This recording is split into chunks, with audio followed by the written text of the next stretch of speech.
예수님께서 죽음을 이기시고 부활하셨습니다. 그런데 말입니다. 모르시나 봅니다. 그런데 말입니다. 2000년 전에 죽었다 살아나신 예수님의 부활을 매년마다 우리가 기념하는 이유는 과연 무엇일까요? 2000년 전에 죽으신 그 예수님, 아마도 2000번은 넘도록 각 시대를 살아가는 그리스도인들이 예수님의 부활을 기념했을 겁니다. 과연 그 이유가 무엇이라고 생각하십니까? 바로 중요하기 때문에 그렇습니다. 그래서 오늘 본문을 통해서 예수님의 부활이 왜 중요하며 또 예수님의 부활이 나와 무슨 상관이 있으며 또 예수님의 부활을 믿는 우리들에게 하나님이 요청하시는 삶은 과연 무엇인가? 이 부분들을 우리가 함께 살펴볼 때 오늘 말씀이 여러분에게 신앙의 점검과 또 새로운 다짐이 되는 그런 시간 되시기를 예수님의 이름으로 축원드립니다. 다시 묻겠습니다. 예수님은 부활하셨고 그 부활이 중요한 이유는 과연 무엇일까요? 예수님의 부활이 중요한 이유가 과연 뭐라고 생각하십니까? 크게 두 가지가 있습니다. 첫째는 기독교 신앙의 근간이 되기 때문에 그렇습니다. 다시 말한다면 예수 그리스도의 부활, 그것이 없다면 기독교 신앙은 성립될 수가 없기 때문에 그렇습니다. 부활을 빼놓은 신앙은 참다운 신앙이라고 말할 수 없기 때문이라는 겁니다. 두 번째는 예수님의 부활이 모든 시대를 살아가는 그리스도인들, 오늘 우리와 결코 무관한 사건이 아니기 때문에 예수님의 부활은 너무나도 중요한 것입니다. 그렇다면 예수님의 부활과 우리는 과연 어떤 연관이 있을까요? 한마디로 말하면 이런 거죠. 예수님의 부활은 곧 우리를 위한 부활이기 때문에 너무나도 중요한 것이라는 겁니다. 그렇다면 여러분, 우리를 위한 부활이라는 말이 과연 어떤 의미가 있을까요? 여러분에게 세 가지로 설명을 드립니다. 첫째로, 예수님의 부활은 하나님이 나의 죄를 용서하셨다라는 증명이 되는 부활이기 때문에 그렇습니다. 여러분에게 한번 물어보겠습니다. 이 세상에는 죄 없는 사람이 있을까요? 없을까요? 없습니다. 세상에는 죄가 없는 사람은 단연코 없습니다. 그렇다면 죄 없는 사람이 없다라고 말할 수 있는 증거는 무엇입니까? 모든 사람이 죽게. 로마서 6장 23절에 사람이 죽는 이유를 굉장히 분명하게 기록을 합니다. 사람이 죽는 이유를 뭐라고 말합니까? 죄의 삭슨 사망이요. 사람이 죽는 것은 죄 때문이라고 성경은 말합니다. 따라서 모든 사람이 죽는다면 당연히 모든 사람은 다 죄인이라고 말할 수 있다는 겁니다. 그리고 예수님께서 우리의 모든 죄값을 대신 지불하시기 위해 십자가에 못 박히셨고 그곳에서 죽으셨습니다. 그리고 죄로 인해 죽으신 예수님을 하나님께서 3일 만에 다시 살려주셨습니다. 여러분, 예수님의 부활이 무엇을 의미하는지 아시겠습니까? 우리의 죄를 위해서 죽으셨는데 하나님이 죽으신 그 예수님을 살리셨다는 것은 하나님이 우리의 모든 죄를 용서하셨다라는 증표로 예수님의 부활을 허락해 주셨다라는 말인 것입니다. 그래서 예수님의 부활이 우리에게는 너무나 중요한 거고 우리가 이렇게 함께 모여 기쁘게 뜻밖에도 다 일어나 사십시오. 찬양을 드렸죠. 우리 성도들 너무 좋은 게 일어나란다고 다 일어나요 또. 네. 그리고 나중에 이제 앉으셔도 됩니다 하면 괜히 고마운 마음이 들 정도로 우리 성도들이 그렇게 착하고 그렇게 마음이 늘 귀해요. 저는 그게 우리 성도들의 자랑거리라고 생각해요. 누가 어떻게 여러분을 이끌어도 그걸 기꺼이 따라가는 여러분의 아름다운 모습이 너무 귀한 거라고요. 우리가 한자리에 모여서 예수님의 부활을 기뻐하고 막 기쁘게 찬송하는 이유 뭘까요? 바로 그거죠. 예수님이 내 죄를 대신해서 죽으셨는데 하나님이 그 예수님을 살려내심으로 나를 용서하셨다고 보여주는 정말 아름다운 증표가 되기 때문에 우리는 예수님의 부활을 이토록 기뻐하고 또 감사할 수 있는 겁니다. 예수님의 부활은 우리 죄가 용서받았다라는 증명인 겁니다. 그러나 예수님이 죽으심으로 말미암아 모든 사람이 다 용서를 받는 것은 분명히 아닙니다. 마치 이와 같습니다. 여러분이 마트에 가셔서 쇼핑을 해보신 적이 있을 겁니다. 마음껏 볼 수 있습니다. 만져볼 수도 있습니다. 심지어는 내가 가지고 있는 카트에 그 물건을 담을 수도 있습니다. 그러나 내가 보았다고, 내가 그 물건을 만져봤다고, 그걸 내 카트에 담았다고 그게 내 것이 되는 것은 아닙니다. 그 물건들이 내 것이 되기 위한 방법은 딱 한 가지밖에 없습니다. 무엇일까요? 그 값을 지불하는 겁니다. 그 물건의 값을 지불하면 그건 내 것이 되는 겁니다. 마찬가지입니다. 예수님은 인류의 죄를 위해 십자가에 못 박혀 죽으셨습니다. 하나님은 그분을 살려내셨고 용서하셨다라고 선언해 주셨습니다. 그렇다고 해서 그 하나님의 용서가 모든 사람에게 주어지는 것은 아닙니다. 대가를 지불하셔야 합니다. 어떤 대가를 지불하면 좋겠습니까? 나는 죄인입니다. 예수님이 나의 죄를 대신해서 십자가에 못 박혀 죽으셨습니다. 난 그것을 시인합니다. 인정합니다. 라고 믿음의 고백을 하는 대가가 지불될 때 하나님의 그 용서가 비로소 나에게 주어지게 된다는 것입니다. 여러분 모두가 나는 죄인이라는 사실과 그리고 내 죄를 대신해서 예수님이 죽으셨다는 것을 인정하는 믿음으로 고백하는 대가를 지불하셨을 겁니다. 그래서 하나님이 우리를 향한 용서가 비로소 나에게 주어진 진정한 용서가 될 수 있었다라는 것입니다. 여러분 모두는 용서받은 사람입니다. 그러므로 여러분 모두가 성도가 되시기를 바랍니다. 혹시라도 지난 한 주간 누군가를 용서하지 못했다면 진심으로 용서하셔야 됩니다. 예수님의 부활이 우리에게 용서하라고 말씀하고 있기 때문입니다. 두 번째, 예수님의 부활이 나와 무슨 상관이 있습니까? 바로 이런 의미로 상관이 있습니다. 내세가 있다라는 것을 증명하는 사건이기 때문에 그렇습니다. 다시 말하면 천국이 있고 또한 지옥이 있다는 것을 보여주는, 죽음 이후의 삶이 있다는 것을 보여주는 사건, 그게 바로 예수님의 부활 사건입니다. 다시 말합니다. 예수님은 죽으셨습니다. 그러나 그 예수님은 죽음으로 끝나지 않으셨습니다. 다시 살아나셨습니다. 그 말은 곧 무엇입니까? 죽음 이후의 삶이 있다는 것을 우리에게 보여주는 사건이라는 겁니다. 우리도 마찬가지입니다. 우리도 언젠간 죽을 겁니다. 그러나 그 죽음이 우리의 인생의 종착역은 아닐 겁니다. 그 죽음이라는 것이 우리의 인생의 끝을 의미하지는 않을 겁니다. 그 죽음 이후에 우리에게 주어진 영원한 내세와 영원한 삶이 있을 겁니다. 그 삶이 무엇이겠습니까? 하나님과 영원히 살아가는 천국에서의 삶인 겁니다. 바로 그걸 보여주는 사건, 그것이 바로 예수님의 부활 사건인 겁니다. 그래서 우리는 그 예수님의 부활을 기뻐하는 겁니다.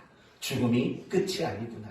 죽음 이후에 이 세상과 비교할 수 없는 영원한 행복과 기쁨의 삶이 우리에게 허락되었구나. 그 사실을 밝혀주고 증명하는 사건, 그것이 바로 예수님의 부활 사건입니다. 그러므로 예수님의 부활을 믿는다면 우리는 이 세상의 것들에게 목숨 걸고 살아가면 안 됩니다. 이 세상이 전부라고 착각하며 그렇게 살아가는 성도가 되지 말아야 합니다. 세 번째, 예수님의 부활이 중요한 이유는 사실은 이 부분이 가장 중요한 겁니다. 예수님이 살아생전하셨던 모든 말씀들, 그리고 넓은 의미로 말한다면 성경 모든 말씀이 사실이고 진리고 참이라는 것을 증명하는 사건이기 때문이라는 겁니다. 여러분, 이렇게 생각해보면 쉽게 이해가 될 것입니다. 예수님이 죽으시고 부활하시기 이전에 제자들의 모습은 어떠했습니까? 참 제자답지 못했습니다. 욕심도 많고 높은 자리를 차지하고 싶었고 또 많은 것들을 얻고 싶고 하는 때로는 두려움과 겁장의 모습이 부활 이전에 예수님의 제자들의 모습이었습니다. 그러나 예수님이 부활하신 이후에 등장하는 사도행전에 나오는 제자들의 모습을 보면 전혀 딴 사람으로 바뀌게 됩니다. 어떻게 바뀝니까? 더 이상 욕심이 없는 사람, 더 이상 높아지는 일에 관심이 없는 사람, 내 것을 나누고 베풀고 섬기는 사람, 예수 그리스도를 위해 생명도 아끼지 않는 모든 두려움을 이겨낸 사람들의 이야기로 소개가 됩니다. 그렇다면 여러분 생각해 보십시오. 과연 무엇이 예수님의 제자들의 모습을 그렇게 완전히 뒤바꾸어 놓을 수 있었겠습니까? 그것은 바로 예수님의 부활이 의미하는 바가 무엇인가를 그들은 깨달았기 때문입니다. 다시 말하면 예수님이 부활하신 그 부활을 목격한 이후에 제자들은 깨달은 겁니다. 예수님이 지금까지 우리들에게 하셨던 모든 말씀들, 또한 구약으로부터 전해 내려온 모든 하나님의 말씀이 사실이구나, 참이구나, 진리이구나 라는 사실을 깨닫게 된 것입니다. 그러자 그들은 더 이상 지금까지의 모습을 가질 수가 없었던 겁니다. 이제는 그들이 새로운 모습으로 말씀에 합당하고 그 말씀을 따라가는 자의 모습으로 그들이 바뀔 수 있었다는 것입니다. 우리 모두는 성경이 하나님 말씀이라고 믿습니다. 성경이 하나님의 정확무오한 말씀이라고 우리는 조금도 의심하지 않습니다. 어떻게 그렇게 하나님의 말씀을 의심하지 않을 수 있습니까? 예수님이 부활하셨기 때문입니다. 예수님이 부활하셨기 때문에 모든 말씀이 참이고 진리라는 사실이 입증되었기 때문에 우리는 하나님의 말씀을 보면서도 과연 이게 하나님 말씀이 맞을까라는 이런 식의 의심을 더 이상 우리는 하지 않을 수 있게 된 것입니다. 사랑하는 성도 여러분, 예수님의 부활로 말미암아 모든 말씀이 진리라는 사실이 증명되었습니다. 그러므로 우리 모두도 하나님의 말씀을 따라 순종하는 그런 삶을 살아야 마땅한 것입니다. 이제 그 다음으로 넘어가 봅시다. 예수님의 부활이 왜 중요한지 우리는 확인했습니다. 나의 죄를 용서하셨다. 영원한 천국이라는 내세가 주어졌다. 하나님의 말씀이 사실이고 진리라는 것이 입증되었다. 그게 바로 예수님의 부활이 우리에게 주는 메시지라는 사실을 살펴봤습니다. 그리고 우리 모두는 그 예수님의 부활을 믿는 자가 되었습니다. 그러면 이제 두 번째 생각할 것은 우리가 예수님의 부활을 믿는다면 어떻게 살아야 하는가? 다시 말하면 예수님의 부활을 믿는 성도들에게 하나님이 요청하시는 삶이 무엇인가? 이 부분을 함께 살펴보도록 하겠습니다. 먼저 여러분에게 질문을 합니다. 제가 매년마다 반복해서 하는 질문입니다. 이 질문을 듣고 답을 대보십시오. 부활이란 무엇입니까? 제가 작년에 누구에게 질문했는가 영상을 점검해 봤더니 한 몇몇 사람한테 물어봤어요. 제가 서진이한테 물어봤어요. 서진이한테 물어봤고 그 다음에는 신이한테 물어봤고 그 다음에는 은하한테 물어봤어요. 그때 은하가 대답을 안 해서 한 명 지목하라고 했더니 임승철 목사님을 작년에 지목했더라고요. 그리고 마지막에 가서 어떤 집사님 한 분이 부활이 무엇인가를 정확히 답을 하셨더라고요. 똑같이 한번 물어보려고 하는 겁니다. 네이마, 부활이란 무엇입니까? 작년에 대답해서 틀렸어요. 그리고 그날 설교를 통해서 답을 들었어요. 이제 묻는 거예요. 부활이란 뭘까요? 그래서 작년이랑 답이 좀 달라졌네요. 은하야, 부활이란 뭘까요? 응? 응? 좀 크게 얘기해 주세요. 새 생명을 얻은 거? 거듭난 거. 그래도 작년보다 수준이 다 달라졌습니다. 뜻밖의 대답이 안 나오니까 좀 이상하네요. 지욱이, 부활이란 무엇입니까?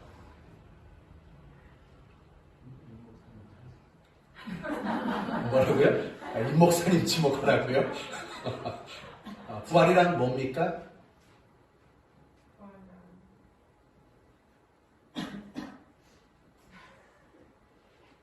이제는요, 아무렇게나 말해서는 안 된다는 거 아니까 이제 대답을 안 하는 쪽으로 방향을 바꾼 것 같은데, 그래요. 김효선 집사님께 물어볼게요.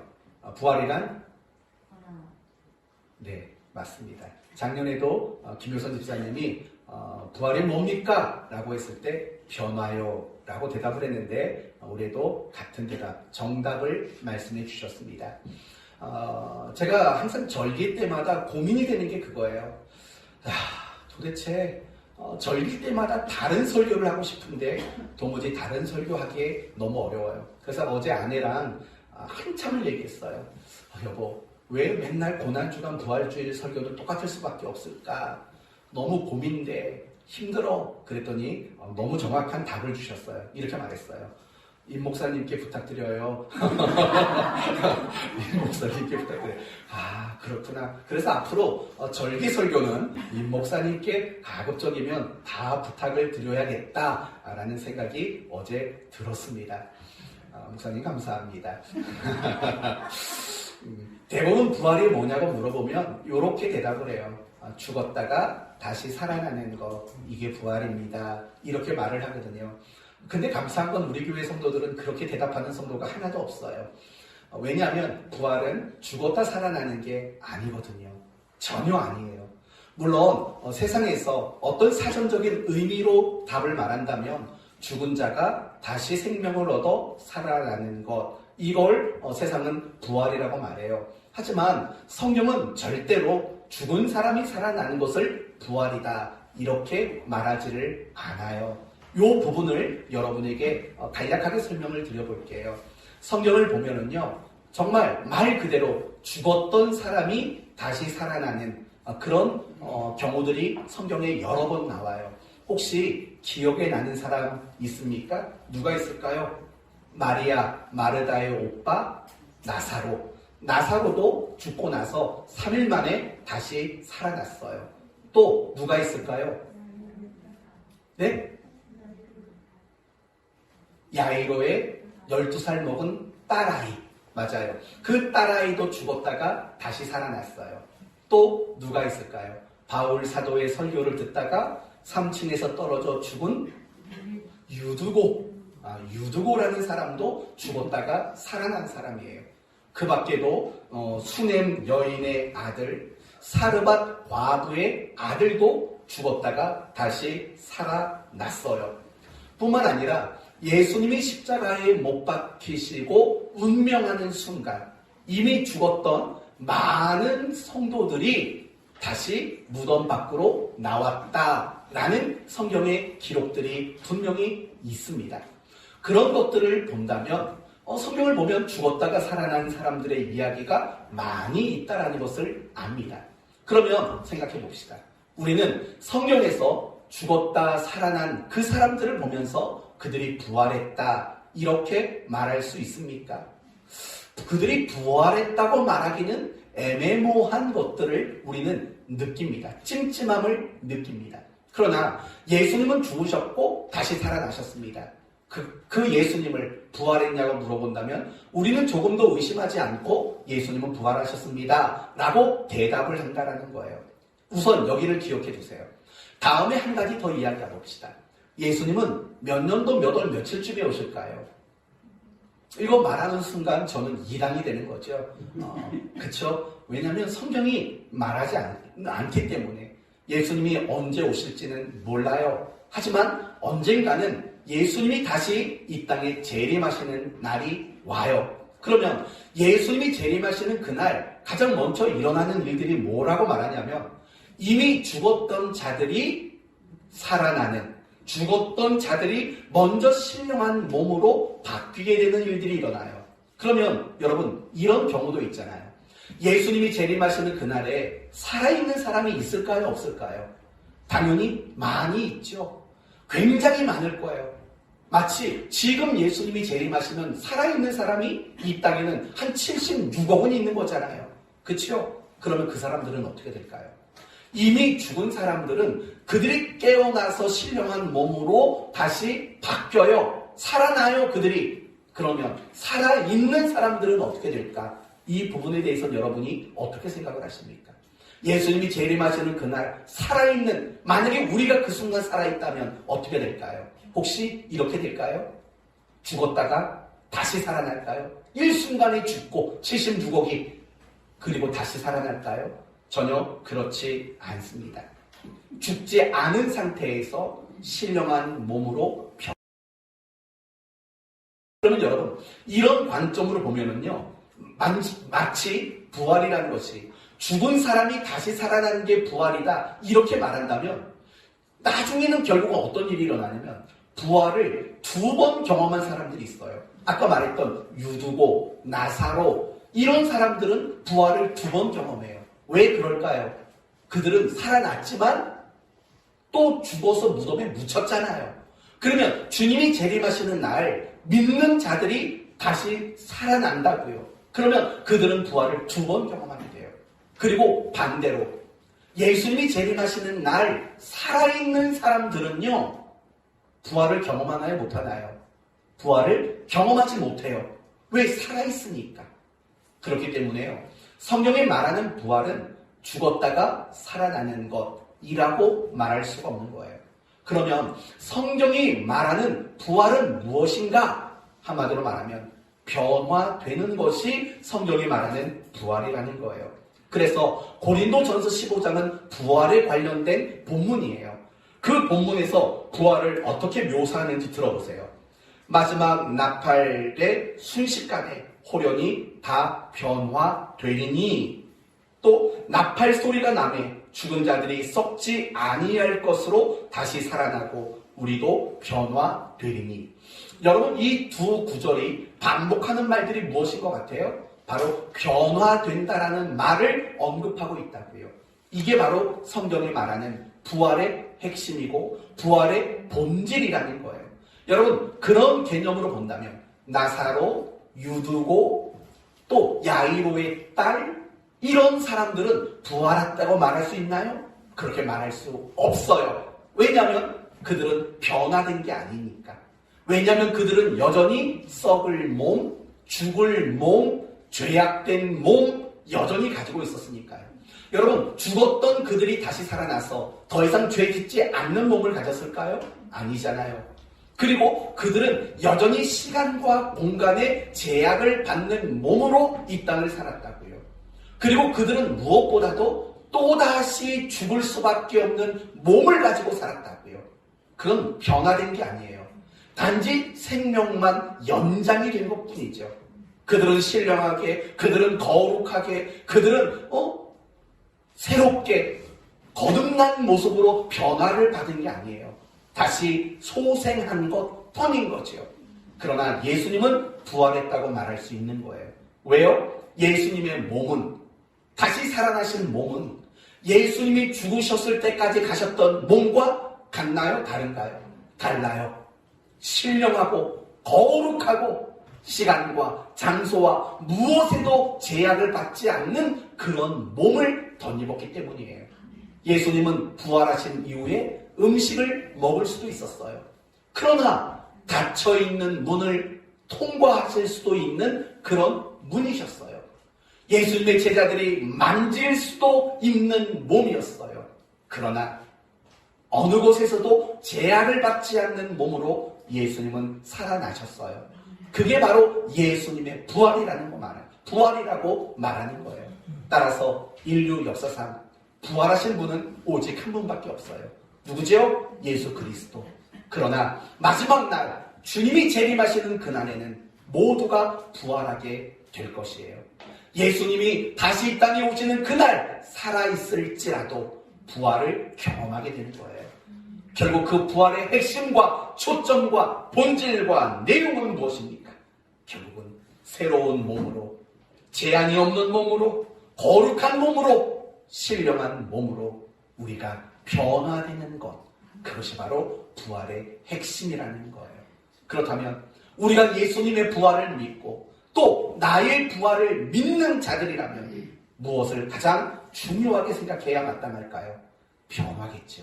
변화지요? 맞아요.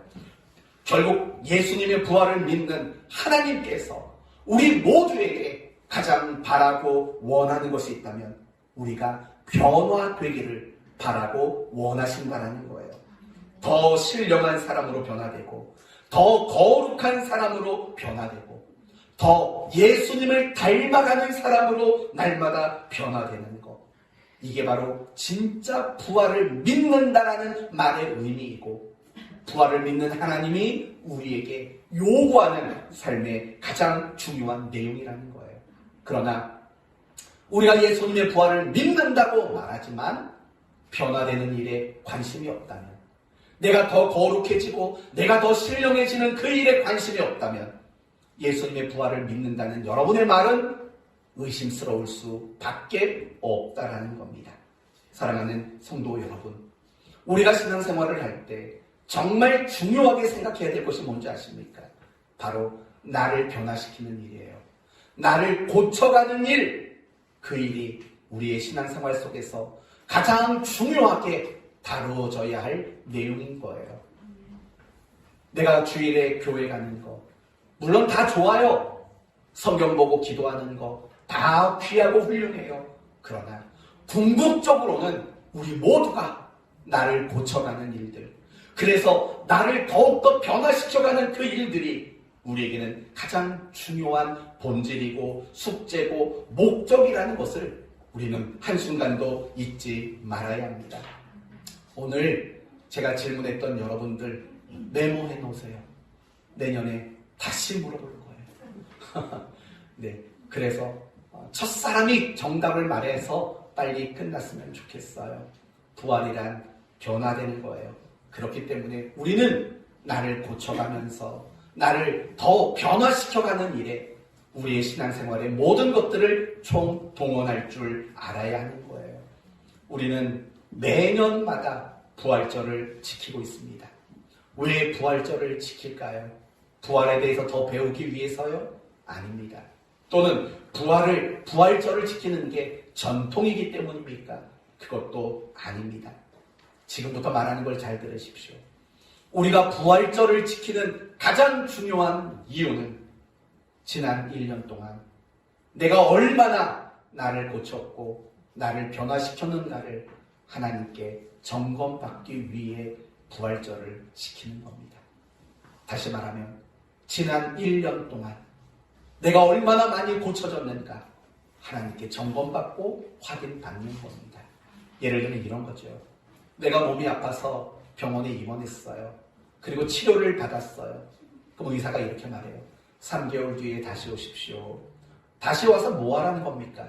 이 병이 좋아졌는가, 더 건강해졌는가 확인하기 위해서 다시 오라고 해서 의사를 만나는 거죠.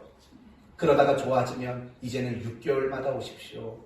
더 좋아지면 이제는 1년마다 오셔도 됩니다. 그렇게 1년마다 찾아가면 내 몸이 어떤가, 좋아졌나, 그걸 점검받는 기간을 갖잖아요. 우리가 부활절을 지킨다는 것은 사실은 그런 의미가 있는 거예요. 나는 1년 동안 예수 믿는 자로서 인격과 성품이, 말과 행동이, 어려움과 문제를 만났을 때 대처하는 모습이 더 좋아졌는가, 더 나아졌는가, 그걸 하나님 앞에 점검받기 위해 사실은 오늘 이 자리에 우리가 함께 모여있다는 거예요. 사랑하는 성도 여러분, 꼭 기억하세요. 우리는 이 시간 하나님께 점검받는 거예요. 무엇을 점검받습니까? 지난 1년간의 시간들을 점검받는 거라고요. 나를 얼마나 잘 고쳐냈는지, 얼마나 많이 변화가 됐는지 그걸 점검받고 있는 시간이 바로 이 시간인 거예요. 물어볼게요. 여러분은 지난 1년 동안 많이 고치셨습니까? 그래서 좀 많이 변화가 되셨습니까? 더 많이 신령해지시고 더 많이 은혜로운 사람이 되셨습니까? 그렇다면 이 부활절 예배를 하나님은 굉장히 기쁘게 받아주실 겁니다. 그러나 지난 1년 동안 나를 고치고 나를 더 나은 사람으로 바꾸어내는 일을 하지 못했다면 지금이라도 이렇게 하시면 됩니다. 하나님 죄송합니다.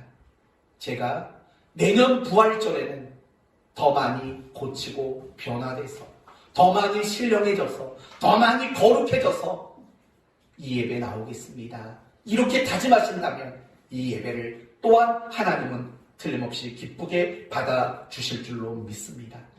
이것이 부활주일의 가장 큰 의미라는 것을 여러분이 무엇인가를 열심히 잘하는 거 참 좋은 겁니다. 그렇게 하셔야만 합니다. 그러나 정말 중요한 건 놓치지 마십시오. 내가 예배, 말씀, 기도, 봉사, 섬김, 헌신, 수고 이런 것들을 열심히 하는 이유는 결국에는 나를 고치고 변화시키는 과정이고 방법이고 수단이라는 것을 우리는 기억해야 합니다. 제 바람이 있다면 2023년도 그 부활절 예배 때는 여러분이 오늘보다 더 신령하고 오늘보다 더 거룩한 성도가 되어서 그 예배에 참석하는 그런 기쁨과 감격이 우리 모두에게 있기를 바랍니다. 올해의 모습이 내년의 모습으로 동일하게 그 예배에 임하지 않는 여러분이 되시기를 바랍니다. 그리고 마치겠습니다. 결국은 우리에게 주어진 숙제는 뭡니까? 더 나를 고치고 변화시키는 것. 그게 우리 모두에게 주어진 숙제입니다. 그렇다면 어떻게 해야 나를 더 많이 고칠 수 있을까요? 어떻게 하면 내가 더 많이 변화될 수 있을까요? 간단히 세 가지를 말씀을 드릴게요. 첫째, 나에 대한 거룩한 불만 또는 나의 신앙에 대한 불만을 가지셔야만 합니다. 여러분, 사람들이 왜 성형을 할까요? 성형을 하는 이유는 뭘까요? 우리 남자분들 왜 눈썹에 문신을 하셨나요? 딱 보니까 몇 분이 보여요. 눈썹에 문신을 하신 분들이. 왜 그러셨을까요? 불만이거든요. 나이가 들수록 이 눈썹이 희미해져서 문둥병처럼 되어가는 이 눈썹이 불만이거든요. 왜 남자들 얘기하냐고요? 우리 교회 여자들은 이렇게 성형수술 하신 분들이 안 계시기 때문에 옛날에는 계셨는데 그분이 지방으로 이사를 가시는 그 가운데 우리 교회는 지금 현재 사연이. 네? 사연이. 누가요? 사연이 누가요? 여자분들.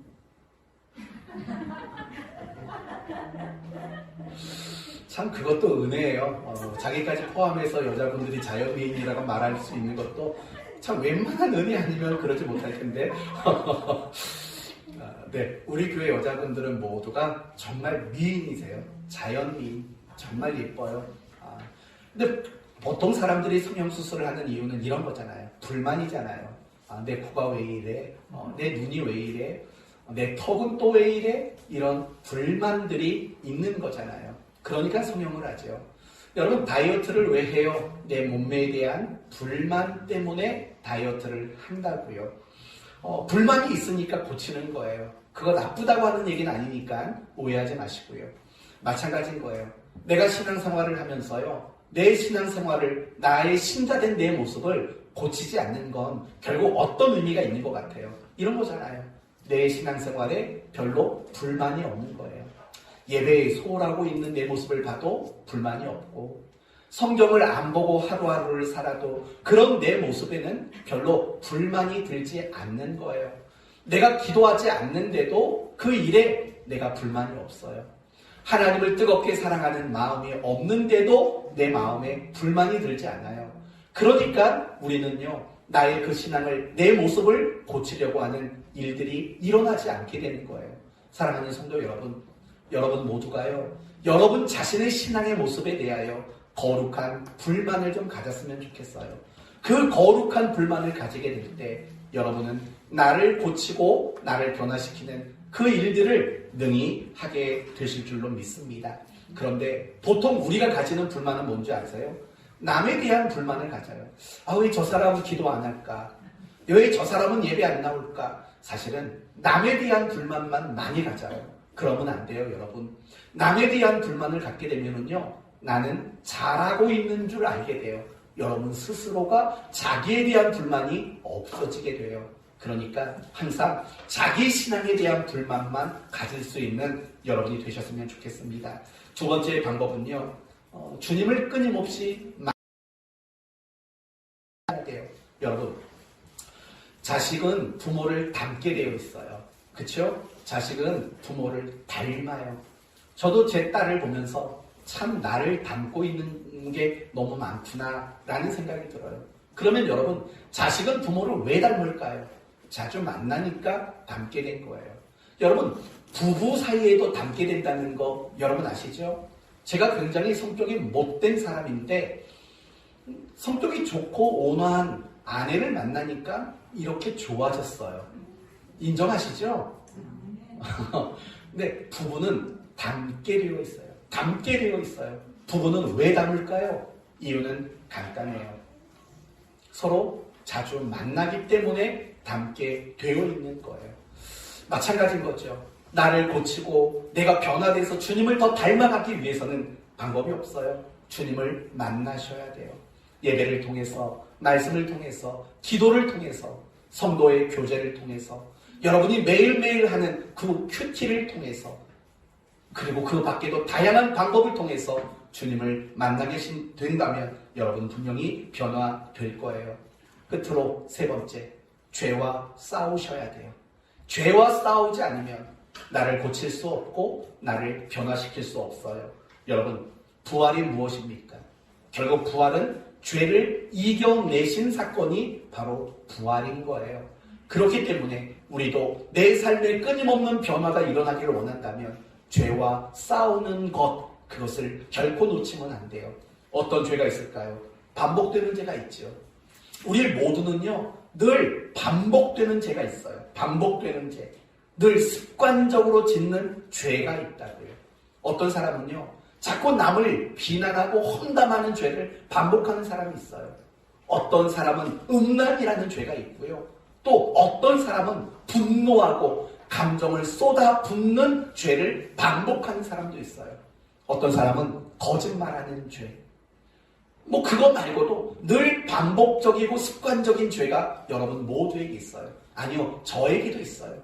저에게도 분명히 있다고요. 여러분에게도 반복적이고 습관적인 죄가 있어요. 그 죄와 싸우셔야 돼요. 그리고 그 죄를 이겨내셔야 돼요. 아직 남들에게 들통나지 않는 죄가 있어요. 언젠가 들통날 거예요. 그리고 강팍하게 안 죄라는 것을 알면서도 짓는 강팍한 죄가 있는 거예요. 그런 죄와 싸워서 여러분은 이기셔야 해요. 변화되어가는 여러분의 모습을 발견하게 마치겠습니다. 예수님이 죽음을 이기시고 부활하셨습니다. 예수님의 부활이야말로 또한 우리를 위한 부활이라는 점을 우리는 잊지 말아야 합니다. 쳤다라는 이루어질 것이라는 약속이며 또한 우리 모두에게 하나님의 말씀, 성경이 사실이고 진리라는 것을 입증하는 사건이었다고 말씀했습니다. 그러므로 우리 모두는 이런 예수님의 부활을 믿는 자로서 날마다 나를 점검하고 고치고 그래서 더 거룩하고 신령한 사람으로 나를 변화시켜 가야 하는 책임과 숙제와 목표를 받아든 사람입니다. 예수님의 부활을 진정 믿으신다면 여러분을 고치고 여러분을 변화시키는 그 일들을 매일매일 하셔야 합니다. 그것을 위해서 여러분은 거룩한 불만을 가지셔야 하고 날마다 주님을 만나고 날마다 죄와 싸우는 일을 게을리하지 말아야 합니다. 그래서 여러분을 고치고 여러분을 변화시켜가는 그 일로 말미암아 매일매일이 부활의 기쁨과 부활의 소망이 넘치는 여러분 되시기를 예수님의 이름으로 축원드립니다. 아멘. 기도합시다. 하나님 감사합니다. 예수님의 부활의 의미가 무엇이며 예수님의 부활이 왜 중요한지 또 예수님의 부활이 우리에게 요구하는 것이 무엇인지 함께 살펴봤습니다. 하나님, 우리 성도들 모두가 부활을 믿는 자로서 날마다 거룩하고 신령하게 변화되어 가는 일에 힘쓰게 하여 주옵소서. 그래서 2023년도 부활절에는 올해보다 더 성숙하고 더 신령해진 모습으로 이 예배에 참석할 수 있게 하여 주옵소서. 예수님의 이름으로 기도 올려옵나이다.